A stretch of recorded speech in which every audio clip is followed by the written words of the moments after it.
Hello everyone. Welcome to the GOE colleges GS. मैं हूं doctor Krishnanand और जैसा कि आप जानते हैं कि मैं लेके आया हूं आपके लिए हमारा ज्योग्राफी ऑफ बिहार सीरीज, जो कि रिकॉर्डेड लेक्चर्स है हमारे एक्चुअल क्लासरूम का, जो हमने ऑनलाइन पढ़ाया था, जिस बैच के कुछ बच्चे बीपीएससी में सेलेक्ट भी हुए। तो अब क्योंकि वो पुराना बैच आगे बढ़ चुका है, तो हमने तय किया कि हम इन वीडियोस को फ्री ऑफ कॉस्ट इस प्लेटफॉर्म पे शेयर करेंगे, ताकि और ज़्यादा से ज़्यादा लोगों को हेल्प हो सके जिन्होंने हमारे कोर्स को नहीं भी लिया था। तो आप इन वीडियोस को पूरा देखिए, समझिए, लोगों से शेयर जरूर करिए, और आप जो भी एग्जाम दे रहे हैं जहां पे ज्योग्राफी ऑफ बिहार से रिलेटेड टॉपिक्स आने वाला है, उसके लिए आप इन वीडियोस का इस्तेमाल कर सकते हैं। और इसका जो ई बुक है, जो कि पीडीएफ है डाउनलोडेबल, उसका लिंक हमने डिस्क्रिप्शन में दे दिया है, तो आप वहां से इसको डाउनलोड कर सकते हैं। तो आपके पास स्टडी मटेरियल भी हो जाएगा और ये वीडियोस आपको फ्री ऑफ कॉस्ट मिल जाएंगी। बट ध्यान रहे, हमारे चैनल को सब्सक्राइब करना ना भूलें। प्लीज़ एक लाइक बटन ज़रूर प्रेस करिए और कुछ कमेंट ज़रूर छोड़िए, ताकि हमारा आउटरीच बढ़ सके, ज़्यादा से ज़्यादा लोगों तक हम पहुंच सकें। तो आइए सीखते हैं ज्योग्राफी ऑफ बिहार।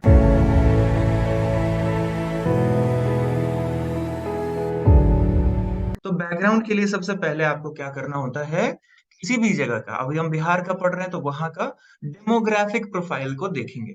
अब डेमोग्राफिक प्रोफाइल में सबसे इंपॉर्टेंट है हमारे लिए सेंसस का डेटा, नेशनल सैंपल सर्वे का डेटा अगर है अवेलेबल तो, सेंट्रल स्टैटिस्टिकल ऑर्गेनाइजेशन का डेटा अगर है तो, और नेशनल फैमिली हेल्थ सर्वे का डेटा अगर है तो। ध्यान रहेगा, ये जो है आपको सबसे इंपॉर्टेंट है हमारे कंट्री लेवल पे।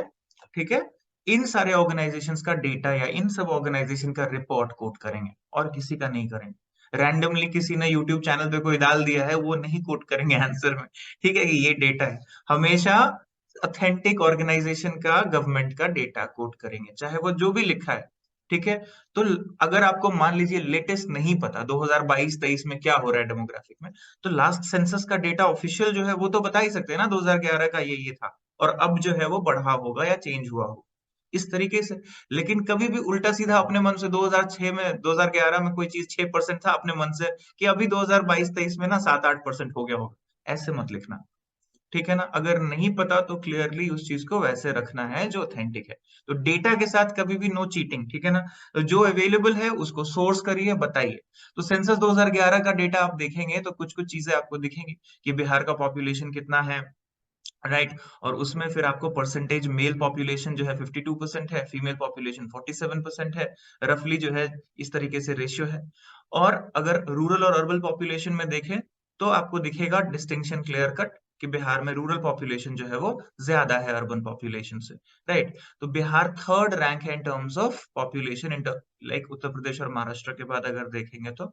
और इसको हम थोड़ा सा डेटा अपडेट भी देखेंगे अभी आगे, ये 2011 के सेंसस, जिसमें आप देखेंगे पटना और ईस्ट चंपारण जो है उनका 50 लाख से ऊपर का पॉपुलेशन है सबसे हाईली। तो आप अगर यहाँ भी डेटा में देख सकते हैं कि तीन डिस्ट्रिक्ट जहाँ पे हाईएस्ट पॉपुलेशन है, पटना, ईस्ट चंपारण एंड मुजफ्फरपुर, ये टॉप 3 में आते हैं। और बॉटम 3 में आते हैं जो आपका शेखपुरा, शिवहर और अरवल है। उसके बाद आप देखेंगे कुछ और चीजें, जैसे डेमोग्राफिक स्टैट्स में देखते हैं growth rate, density of population. तो डेकेडल ग्रोथ रेट अगर आप देखिए टोटल पॉपुलेशन का बिहार में 25% है, जो काफी हाई है, right. Fertility factor is very high, and population density जो है 1100 से ऊपर है, मतलब नेशनल एवरेज से 724% पर स्क्वायर किलोमीटर हाई है। नेशनल एवरेज हमारा इंडिया का 382 है, अगर इसको मैं 400 भी बोल दूं तो भी उससे कितना ज्यादा है बिहार का डेंसिटी, 1106 पर्सन पर स्क्वायर किलोमीटर। ये अपने आप में बताता है कि हेविली पॉपुलेटेड स्टेट है, राइट। और इसमें भी डेंसिटी वाइज अगर डिस्ट्रिक्ट को देखें तो हाईएस्ट जो है वो है आपका शिवहर, पटना, दरभंगा। अब इंटरेस्टिंग क्या है, ये शिवहर यहाँ पे क्या है, पॉपुलेशन में कम है लेकिन डेंसिटी में ज्यादा है। इसका क्या मतलब, जब डेंसिटी निकालते हैं तो क्या निकालते हैं, टोटल पॉपुलेशन बाय एरिया निकालते हैं ना, वही दिख रहा है कि छोटा है इसीलिए डेंसिटी ज्यादा है। पॉपुलेशन ऑल दो टोटल के हिसाब से कम है सारे डिस्ट्रिक्ट के कंपैरिजन में, लेकिन ज्यादा डेंसली पॉपुलेटेड है, यानी सेटलमेंट्स कैसे होंगे, ये सब अपने आप से इंटरप्रिटेशन हो जाता है ना। क्लोज लिंक सेटलमेंट्स होंगे, फैले हुए नहीं होंगे, आइसोलेटेड ड्वेलिंग्स ज्यादा नहीं होंगी, क्लस्टर्ड सेटलमेंट्स ज्यादा होंगे। ये आइडियाज अपने आप लग जाना चाहिए आपको, डेटा का इंटरप्रिटेशन बोलता हूं मैं हमेशा, डेटा कभी भी खुद से नहीं बोलता है। एक मेरी प्रोफेसर हैं दिल्ली यूनिवर्सिटी में, प्रोफेसर अनु कपूर, उन्होंने डिजास्टर पे बहुत सारे काम किए हैं और वल्नरेबल इंडिया जैसी किताबें लिखी हैं। वो हमेशा बोलती थी कि कभी भी ये नहीं लिखना कि data tells us, data speaks. क्या बोलते हैं इसको पता है? एंथ्रोमॉर्फिक एक्सप्रेशंस, इसको कहीं लिख लो साइड में। एंथ्रोमॉर्फिक एक्सप्रेशंस नहीं लिखना, जब जब आंसर लिखना ना, तो ये एक्सप्रेशंस नहीं लिखना जो ह्यूमन बीइंग्स को रिलेट करके जो शब्द आप यूज करते हो। इंसान बोलता है ना, डेटा टेल्स, डेटा स्पीक्स, ऐसी बातें आंसर में नहीं लिखते हैं। डेटा हमें कुछ बोलता नहीं है, ना ही कुछ बताता है। डेटा को हम इंटरप्रेट करते हैं। तो क्या लिखना?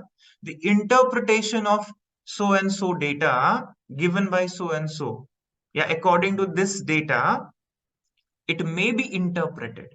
समझ में आ रहा है? ऐसे लिखना जरूरी है, rather than from the above data we can see. ठीक है, या इट टेल्स अस दिस। इस तरीके से नहीं लिखा जाता है डेटा का इंटरप्रिटेशन। तो ये लिखने के टाइम पे ध्यान रखिएगा। कोई भी डेटा है वो अपने आप से कुछ नहीं बोलता है, आप होते हैं जो उस डेटा से क्या इंटरप्रिटेशन लेते हैं। ठीक है, तो ये चीज को ध्यान रखना। Data never tells, data never speaks, data never says, following data says. तो ये सब बातें ऐसे नहीं लिखना है जो इंसान की तरह आप लिखते हैं। एंथ्रोमॉर्फिक एक्सप्रेशंस नहीं लिखने हैं। ठीक है, चलिए इसी बहाने मैंने अपने प्रोफेसर को याद कर लिया। तो वो ऐसे पढ़ाती थी कि ये सब ऐसे करके मत लिखना है कभी भी, ठीक है ना, स्टैटिस्टिक्स में, डेटा में। तो आप ये जो चीजें हैं इसको ध्यान रखिएगा कि इंटरप्रिटेशन मैटर करेगा। डेटा तो वही डेटा है, ये डेटा हर किसी के पास अवेलेबल होगा 2011 सेंसस का, है ना। अब अगर मैं बोल रहा हूँ कि बिहार में डेंसिटी ऑफ पॉपुलेशन इतना ज्यादा है जो नेशनल एवरेज से 700 से ज्यादा पर्सन पर स्क्वायर किलोमीटर ज्यादा है, इसका मतलब ये खुद बताता है कि बिहार की स्थिति कैसी है। राइट, मतलब कम जगह में ज्यादा लोग रहते हैं, यानी पर कैपिटा लैंड अवेलेबिलिटी क्या है? Is less. समझ में आ रहा है अब क्या बोल रहा हूं मैं? पर person land availability, per capita land availability भी क्या होगा? कम होगा। समझ में आ रहा है? और पर कैपिटा लैंड अवेलेबिलिटी कम होगा मतलब स्मॉल ट्रैक्ट्स ऑफ लैंड होंगे, इंटेंसिव एग्रीकल्चर होगा। जोड़ के देखने आना चाहिए। समझ में आ रहा है क्या कह रहा हूँ? बहुत बड़ी बड़ी जमीनें नहीं है। पिछले लेक्चर्स में आपने देखा स्टैट्स में 1 हेक्टेयर की भी जमीन नहीं है, ज्यादातर एवरेज ही 0.39 वाला है, 0.039। तो कहने का मतलब छोटे ट्रैक्ट्स ऑफ लैंड है, बहुत बड़ा फार्म मैकेनाइजेशन पॉसिबल नहीं है। कमर्शियल एग्रीकल्चर बहुत हाई लेवल पे पॉसिबल नहीं है, कुछ पॉकेट्स में होता है खाली। तो पॉपुलेशन के साथ एग्रीकल्चर जुड़ा है, पॉपुलेशन के साथ अर्बनाइजेशन जुड़ा है, पॉपुलेशन के साथ सेटलमेंट जुड़ा है। ये डेटा से जोड़ने आना चाहिए, आपको इंटरप्रिटेशन करने आना चाहिए। इन बातों का थोड़ा ध्यान रखिए जब भी कोई डेटा को पढ़िए। ठीक है, सिमिलरली रूरल अर्बन कॉम्पोजिशन का डेटा है आपके पास यहाँ पे। तो रूरल पॉपुलेशन 88% है बिहार। मान लो अगर ये 80% भी हो और ये 20 भी हो जाए, तो भी ये 8:2 वाला रेशियो हो गया। तो कहने का मतलब है, तो आप 80% जो है रूरल है, 20% अर्बन है, अगर मैं ऐसे भी ले लूं इसको। ठीक है, वैसे तो 88% मतलब ऑलमोस्ट 90% रूरल ही है बिहार। तो इसका मतलब कंप्लीटली रूरल चीजें हैं। और रूरल है मतलब आपका पार्ट आता है फिर से डेवलपमेंट के साथ जुड़ता है। तो रूरल एरियाज की प्रॉब्लम के साथ जुड़ता है। आपने पीछे जो पढ़ा इंडिया में रूरल सेटलमेंट की प्रॉब्लम, वो सारी प्रॉब्लम बिहार में मिलेगी आपको। Problems of rural settlement, right. तो यहाँ पे डिस्ट्रिक्ट विद हाईएस्ट रूरल देखिए कहाँ है? समस्तीपुर है, बांका है, मधुबनी है। ये वो डिस्ट्रिक्ट हैं जिसमें रूरल पॉपुलेशन 95% से ज्यादा दिख रहा है। राइट, तो एक्सट्रीमली रूरल है, यहाँ अर्बनाइजेशन का लेवल बहुत कम। फिर आ जाइए, सॉरी, ये हाई वाला है। ये रूरल पॉपुलेशन जो है वहां पे हाई है, यानी अर्बन पॉपुलेशन सबसे लो है। और लोएस्ट रूरल जो है, यानी पटना, मुंगेर, भागलपुर, यहाँ पे अर्बन पॉपुलेशन थोड़ा ज्यादा है, इसलिए रूरल कम है। राइट, तो हाईएस्ट अर्बन कहाँ है? तो ऑब्वियसली पटना, भागलपुर, गया वाला एरिया में। और लोएस्ट अर्बन कहाँ है? तो सेवहर, अरवल और कैमूर वाले एरिया में। ये दिखता है। फिर आ जाइए सेक्स रेशियो के हिसाब से, तो 918 था, 918 फीमेल्स पर 1000 मेल्स था 2011 में। ठीक है, इसमें कुछ चेंजेस आया है, अभी हम देखेंगे। और 25वां रैंक है बिहार का सेक्स रेशियो के हिसाब से कंट्री में। राइट, मतलब टॉप 5 में बॉटम से आता है हमारा। राइट, तो बॉटम से हमारा रैंक आता है। राइट, अभी आप इसको पीछे भी डेटा में हमने देखा था कि चाइल्ड सेक्स रेशियो भी 935 है। और इसमें आप देखेंगे जो हाईएस्ट सेक्स रेशियो दिखा रहा है वो कुछ एरिया है, जैसे इधर वाला बेल्ट है, Gopalganj, Siwan, Saran, just north of Ganga वाला। राइट, और इस तरफ देखेंगे आप मुंगेर, भागलपुर और खगड़िया वाला जो बेल्ट है आपका, यहाँ पे आपको दिखेगा लो सेक्स रेशियो। ठीक है, तो ये सब कुछ चीजें हैं। जो लेटेस्ट सर्वे है, नेशनल फैमिली सर्वे जो है, ये ध्यान रहे कि ये लेटेस्ट जब हम क्लास ले रहे हैं तब है। ठीक है ना। जब क्लास का आगे कोई हो सकता है नया सर्वे निकल जाए तो फिर से मैं बोलूंगा, जब भी डेटा पढ़िए तो क्या करिए, प्लीज अपडेट। ठीक है, अपडेशन नीडेड होगा। जब आप एग्जाम दे रहे हैं उस टाइम पे कोई नया चीज आ गया तो कोशिश करिए थोड़ा इसको करंट अफेयर से जोड़ के रखिए। तो अगर आप इस डेटा को देखेंगे तो सेक्स रेशियो जो है बिहार में इंक्रीज हो चुका है। वो जो पीछे था वहां से 1090, राइट, और वहां से फिर 1062 दिखा रहा है, मतलब ये पॉजिटिव हो गया है, बहुत सही हो गया है, बेटर हो गया है, राइट। अर्बन एरियाज में 982 हो गया है, रूरल एरियाज में 1100 से ज्यादा हो गया है, ऐसा दिख रहा है आपको। तो ये बहुत अच्छा प्रोग्रेस दिखा रहा है जो लेटेस्ट डेटा है 2011 सेंसस से जो चेंज दिख रहा है, दैट्स अ गुड पार्ट। ठीक है। और अगर आप लिटरेसी रेट में विमेन में देखेंगे 15 से 49 साल की एज ग्रुप में, तो बिहार में 55% है, जो कि कॉज फॉर कंसर्न है कि लिटरेसी अमंगस्ट विमेन स्पेशली वो अभी भी कॉज ऑफ कंसर्न है। इनफैक्ट मोर्टेलिटी के मामले में देखिए तो 46.8 पर थाउजेंड है, जो अभी 48 हो गया, जो थोड़ा सा गिरा है, मतलब 48 से 46 हो गया। तो ये थोड़ा सा इंप्रूवमेंट दिखा रहा है। उसके बाद अगर आप देखिए जो ये वाला डेटा है, पहले 24% रफली वुमेन जो था उसका जो एज ग्रुप है, वहां पे आप देखेंगे फैमिली प्लानिंग का। लेकिन यहाँ पे आप देखेंगे कि फैमिली प्लानिंग मेजर लेने वाले वुमेन में 55.8% आ गए, यानी फैमिली प्लानिंग मेजर्स में लोगों ने इंप्रूवमेंट दिखाया बिहार में, राइट। तो इस तरह से ये डेटा है। अब यहाँ देखो कि बिहार का 2011 का सेंसस पीछे हमने देखा, 61% लिटरेसी रेट दिखा रहा है, और mail literacy 71, female literacy 51।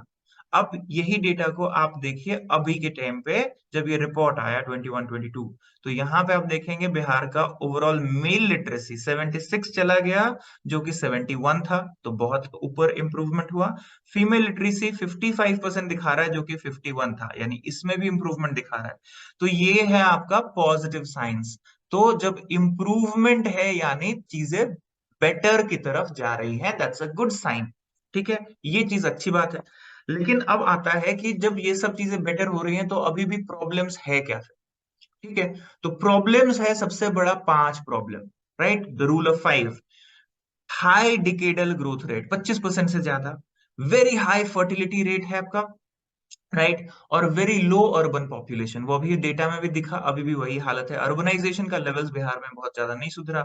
Sex ratio जो है वो नेगेटिव है बहुत सारे स्टेट्स में, लेकिन ओवरऑल इंप्रूवमेंट आपको दिख रहा है। और लिटरेसी रेट में भी इंप्रूवमेंट दिख रहा है, यानी ये दो सेक्टर में improvements are visible, right, but still a lot has to be done, right. तो नेशनल एवरेज से ऊपर जाने के लिए अभी भी बहुत टाइम बाकी है। तो ये सब चीजें हैं। अब कॉजेज क्या है, ये जो 5 प्रॉब्लम है बिहार के, population problem basically, demographic problem, उसके कारण क्या क्या है, तो देखेंगे कि लिटरेसी कम होने से बहुत चीजों पे फर्क पड़ता है, राइट, अवेयरनेस पे फर्क पड़ता है, फैमिली प्लानिंग का मेजर्स किसी को समझ नहीं आएगा, तो ये एक चीज है। उसके अलावा अवेयरनेस जो है कॉन्ट्रासेप्शन का, मॉडर्न टेक्नोलॉजी का, राइट, जिसमें आप दिखेंगे contraceptive measures like condoms, copper T, pregnancy prevention pills है, इनका अवेयरनेस जो है वो अभी भी कल्चर्स में नहीं आया, मतलब क्या है, एवरीडे लाइफ ऑफ पीपल में नहीं आया। तो इसका मतलब ये जो है अर्बन में जिस तरह से इस्तेमाल होता है ये चीजें, वो रूरल में नहीं होता, क्योंकि मेजोरिटी रूरल पॉपुलेशन है। अब आ जाइए तीसरा, कि अगर इनका कॉस्ट है, तो फिर बात आती है कि अवेलेबल तो है, लेकिन दूसरा 2 ए जो है, याद रहेगा, आप एनालिसिस जब करिए तो 3 ए का यूएन का कॉन्सेप्ट बड़ा काम आता है। क्या क्या था? Availability, accessibility, affordability. इन 3 पायदान पे आप इन चीजों को एनालाइज कर सकते हैं। अवेलेबल है मान लो, ठीक है, लेकिन लोगों के लिए एक्सेसिबल नहीं है, कई बार हॉस्पिटल ही इतना पास नहीं है कि वो लोग रेफर कर पाए लोगों को फैमिली प्लानिंग के लिए और उसके लिए ट्रीटमेंट के लिए जा पाए। कई बार हॉस्पिटल में डॉक्टर नहीं बैठ रहे हैं, कई बार उसका वो हालत नहीं है अच्छा। तो अवेलेबिलिटी, एक्सेसिबिलिटी तो 2 पिलर हुआ। तीसरा बहुत आज की डेट में इंपॉर्टेंट पिलर है, स्पेशली जहां पे गरीबी है वहां पे, अफोर्डेबिलिटी। अवेलेबल है कोई चीज, एक्सेसिबल भी है, लेकिन आप सर्विस नहीं ले पाएंगे क्योंकि आपके पास पैसे नहीं है। तो 3 ए का कॉन्सेप्ट यूज कीजिए जब आप देखेंगे ये वेलफेयर अप्रोच को, ठीक है। तो यहाँ पे भी आप देख सकते हैं वीक इकोनॉमिक कंडीशन होगा, पर कैपिटल लैंड होल्डिंग नहीं है, लोगों के पास मनी नहीं है, तो फिर वो कहाँ खर्चा करेंगे फैमिली प्लानिंग में और एजुकेशन में और बाकी चीजों में, नहीं होता था। फिर आता है रिलीजियस एंड सोशल सेंटिमेंट्स। तो हमारे रिलीजियस एंड सोशल सेंटिमेंट्स जो है वो ज्यादातर ऑर्थोडॉक्स नेचर के हैं, रूरल पॉपुलेशन रहा, बहुत ज्यादा चेंजेस नहीं आया, मॉडर्नाइजेशन जिसको आप कहते हैं और उसमें जितनी भी चीजें आती हैं वो नहीं हुआ, तो इसीलिए जो है वो मेथड्स नहीं अपनाए गए। फिर आज भी क्योंकि एज ओल्ड चीजें चली आ रही हैं, पेट्रियार्की डोमिनेटिंग स्टेट है, डोमिनेटेड स्टेट है, तो आज भी मेल चाइल्ड का जो एस्पिरेशन है लोगों का, वो बहुत हद तक नहीं बदला, स्पेशली रूरल एरिया में कम से कम नहीं बदला, राइट। तो मेल चाइल्ड को ज्यादा प्रेफर करने वाले लोग, तो फिर से वही जो डिस्क्रिमिनेशन और जो इम्प्रूवमेंट, इसमें अब बहुत हद तक थोड़ा ओपननेस आया है because of media and technology and लोगों ने जानकारी लेनी शुरू की। तो लेकिन मेल चाइल्ड डोमिनेटिंग वाला पार्ट जो है अभी भी है थॉट में। तो ये एक चीज है जो अभी भी उसको आगे नहीं आने दे रहा है। और ओल्ड एज सिक्योरिटी, तो सबसे बड़ी प्रॉब्लम आप देखेंगे इसमें कि ओल्ड एज जो है ना बिहार में, तो इसमें आप देखेंगे कि बहुत तरीके का पेंशन सोशल सिक्योरिटी कुछ है नहीं एज सच। तो ओल्ड एज पीपल के लिए we don't have much of social service schemes, ठीक है। तो ओल्ड एज के लिए आपको वेलफेयर स्कीम्स नहीं होने की वजह से भी एक ट्रबल है, राइट। तो फिनेंशियल बर्डन होता है क्योंकि आप देखेंगे ये जो 15 से 49 वाला कैटेगरी है, इससे पीछे का कैटेगरी और इससे आगे का कैटेगरी, डेमोग्राफी में क्या क्या कहते हैं इस पॉपुलेशन को, 15 टू 44 या 15 टू 49 के ऊपर वाले और पीछे वाले को कहते हैं डिपेंडेंट पॉपुलेशन, याद रखिएगा। डिपेंडेंट पॉपुलेशन बोलते हैं। तो डिपेंडेंट पॉपुलेशन अगर ज्यादा है हमारे स्टेट में, और वैसे भी पर कैपिटा रिसोर्स नहीं है, पुअर पॉपुलेशन है, डिपेंडेंसी ज्यादा हो जाएगी, तो इसका मतलब कहाँ जा रहे हैं हम, और पिछड़ जाएंगे। यही सारा मेन मेन प्रॉब्लम है। किसका प्रॉब्लम है ये, बाकी प्रॉब्लम का नहीं, सिर्फ पॉपुलेशन प्रॉब्लम की बात कर रहे हैं, डेमोग्राफिक प्रॉब्लम की बात कर रहे हैं। तो ये प्रॉब्लम है। अब इसको अगर हमको देखें कि इन प्रॉब्लम्स की वजह से हो क्या रहा है, तो हो क्या रहा है, में बहुत सारी बातें हो रही हैं। ज्यादातर लोग अनएजुकेटेड हैं, राइट, और वो छोटे मोटे जॉब ही कर सकते हैं, वो स्किल्ड नहीं है, यानी आप इसका डिविडेंड नहीं मिलेगा आपको। पॉपुलेशन तो है बट नो डिविडेंड, लिखना ऐसे करके कि पॉपुलेशन का डिविडेंड यहाँ पे बहुत खराब है। उसके बाद एजिंग पॉपुलेशन की बात हम कर ही रहे हैं, इंडिया एजिंग रिपोर्ट की बात कर देना, यूएन का पॉपुलेशन फंड था कि हमारा एजिंग पॉपुलेशन बहुत तेजी से बढ़ रहा है हमारे स्टेट में, राइट, और 19% हो जाएगा बाय 2050। अनएम्प्लॉयमेंट, माइग्रेशन और अर्बन प्रॉब्लम की बात मुझे लगता है हर किसी को पता है कि बिहार से हर साल कितने अनएम्प्लॉय यूथ बाहर जाते हैं, माइग्रेशन कितना ज्यादा होता है। कोविड-19 के टाइम पे आपको दिखा, तो large scale migration. So most importantly Bihar has become a migrant state. हर जगह पे आप देखेंगे कि सिटीज में जाके लोग स्लम्स में रह रहे हैं, हाउसिंग स्कैरसिटी, अर्बन स्प्रॉल, सब जगह कंट्रीब्यूट कर रहे हैं। तो कहने का मतलब माइग्रेशन में ना सोर्स और डेस्टिनेशन थोड़ा याद कर लो। ये नहीं होता कि माइग्रेशन से खाली बिहार को फर्क पड़ता है, बिहार के माइग्रेशन से डेस्टिनेशन को भी तो फर्क पड़ता है, ठीक है ना। तो बिहार अच्छा हो, लोग माइग्रेंट ना बने, से कंट्री भी बेटर होता है ओवरऑल। अगर आप देखें माइग्रेशन प्रॉब्लम को, तो सबसे ज्यादा बिहार के लोग अगर नॉर्थ इंडिया में मूव करते हैं, दिल्ली एनसीआर और बाकी पंजाब हरियाणा साइड पे काम के लिए, तो आप देखेंगे कि यहाँ पे डेमोग्राफिक स्ट्रक्चर खराब हो रहा है। क्यों हो रहा है, क्योंकि ज्यादातर लोगों के पास परचेजिंग पावर पैरिटी नहीं है। शहरों में पीपीपी की बात करते हैं, परचेजिंग पावर नहीं है, तो वो स्लम्स को बढ़ावा देगा, और स्लम्स को बढ़ावा देगा तो स्लम्स के साथ कितनी प्रॉब्लम जुड़ी है वो हम पीछे पड़ चुके हैं। So this is overall scenario जो कि बिहार कंट्रीब्यूट करता है, ये इसका कॉन्सिक्वेंस है। वेजेस नहीं मिलेंगी आपको। अब इससे क्या होगा कि जब आपको वहां पे लेबर को कॉस्ट ही नहीं मिलेगा, वेजेस ही नहीं मिलेगा, तो ज्यादातर लोग वहां से बोलेंगे हम यहाँ काम नहीं करेंगे, तो ज्यादातर वर्कर्स का वहां पे स्कैरसिटी होगा, स्टैंडर्ड ऑफ लिविंग सही नहीं है, और ऊपर से क्रिमिनल एंड इलीगल एक्टिविटीज बढ़ेगा। यही सब प्रॉब्लम होता है, extortion, smuggling and and so many things. And उसके अलावा आप देखेंगे स्टैग्नेंट ग्रोथ ऑफ इकोनॉमी, तो स्टैग्नेंट ग्रोथ दिखता है। और सस्टेनेबिलिटी, जो हम एसडीजी की बात करते हैं, वो बहुत प्रभावित होता है इससे, ठीक है। तो हमारा सस्टेनेबल डेवलपमेंट गोल जो है वो हमारे स्टेट लेवल पे, उसका हालत बहुत खराब है। हम सस्टेनेबिलिटी रिस्क पे है हमारा, नेचुरल रिसोर्स प्रेशर पे है, लोगों का क्वालिटी अच्छा नहीं हो रहा है, एजुकेशन अच्छा नहीं हो रहा है, इकोनॉमी अच्छा नहीं हो रहा है। तो कहने का मतलब जो आपका सोशियो इकोनॉमिक हो, ठीक है, या आपका अगर सिर्फ कह लो जो आपका फिजिकल या नेचुरल डिमेंशन हो, और तीसरा जो है एडमिनिस्ट्रेटिव डिमेंशन, ये तीनों डिमेंशन जो है ठीक से काम नहीं कर रहे। तो इसका मतलब ये सारा स्ट्रेन जा रहा है आपको, राइट? फ्यूचर डेमोग्राफी का क्या है, वे फॉरवर्ड क्या है कि आपको कहाँ कहाँ करना है काम? लिटरेसी रेट पे करना है, साक्षरता मिशन के साथ जुड़ के सारे इसमें काम करना जरूरी है, स्कूल से लेके यूनिवर्सिटीज तक को रिवैम्प करना जरूरी है। बहुत इंपॉर्टेंट है बिहार का एजुकेशन और लिटरेसी, राइट? इसके लिए अगर ये ठीक हो जाएगा तो बहुत सारे प्रॉब्लम ठीक हो जाएंगे, राइट? सबसे बड़ा तो माइग्रेशन वाला जो फैक्टर है यूथ का, जो पढ़ने के लिए बाहर जाते हैं, कम से कम ग्रेजुएशन लेवल तक की पढ़ाई अगर बेटर हो जाए वहां पे, उसके बाद भी काफी चीजें बदल सकती हैं। फिर आता है लार्ज स्केल कैंपेन करने की बात, कि आपको बहुत सारे प्रोग्राम रन करने पड़ेंगे, फैमिली प्लानिंग को घर घर तक पहुंचाना पड़ेगा। ये जो टैबू है फैमिली प्लानिंग का, उसको निकालना आज भी बहुत जरूरी है, राइट? फिर आता है प्रोस्पेक्ट्स की बात। तो प्रोस्पेक्ट्स में आता है स्किल डेवलपमेंट। तो स्किल इंडिया मिशन जो है, तो स्किल डेवलपमेंट प्रोग्राम करना होगा, लोगों को एम्प्लॉयबल बनाना होगा, राइट? ये मैटर करेगा। फिर उसमें अगर आप देखें कि सोशल और रिलीजियस टैबूज को खत्म करना, तो वो एक बहुत जरूरी है कि ऑर्थोडॉक्सी से थोड़ा सा बाहर तभी लोग निकलेंगे जब साइंसेस की तरफ जाएंगे। Science is the only answer, technology is the only answer, और modernization is the answer to this. तो उससे बदलेगा चीजें। और गर्ल्स एंड बॉयज का इक्वल ट्रीटमेंट, यानी हमारा जो सस्टेनेबल डेवलपमेंट गोल है जेंडर इक्वालिटी वाला, उसको ठीक करना है। उसमें इंप्रूवमेंट आपको थोड़ा सा दिख रहा है, यानी लिटरेसी रेट में थोड़ा चेंज दिखा, एंड जेंडर रेशियो में थोड़ा सा चेंज दिखा, सेक्स रेशियो में थोड़ा सा चेंज दिख रहा है।